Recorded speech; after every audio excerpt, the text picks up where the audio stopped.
તે દિવસ એટલે એકાદશી ત્યારે સર્વપ્રથમ અત્રેથી ફુગા બલૂન રિલીઝ થશે તો હું વિનંતી કરીશ વડતાલ મંદિરના ચેરમેન સ્વામી મુખ્ય કોઠારી સ્વામી પરમ પૂજ્ય આચાર્ય મહારાજની સાથે રહેશે ત્યાર પછી પરમ પૂજ્ય સદગુરુ શ્રી ગોવિંદ સ્વરૂપ દાજી સ્વામી જલગાંવ પરમ પૂજ્ય ગોવિંદ પ્રસાદ દાજી સ્વામી મેદકોટ પરમ પૂજ્ય શ્રી વલ્લભદાસજી સ્વામી અને પાર્ષદોર્ય ઘનશ્યામ ભગત આ એટલા સંતો ભક્તો ત્યાં પણ ઊભા રહેશે સાથે સાથે બ્રહ્મચારી ટ્રસ્ટી શ્રી હરિકૃષ્ણાનંદજી પણ ઊભા રહેશે જે સંતોના નામ અત્રેથી ઉલ્લેખ થયા તેઓ ત્યાં આચાર્ય મહારાજની સાથે અને વડીલ સંતોની સાથે ત્યાં ઊભા રહેશે ત્યાર પછીના બીજા સંતાભાઈ ચોવટિયા હોય તેઓ પણ પધારશે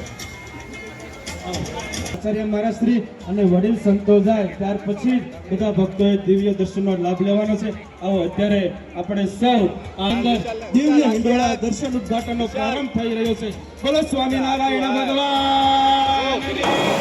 લક્ષ્મી નારાયણ વાહ એકવાર જોરદાર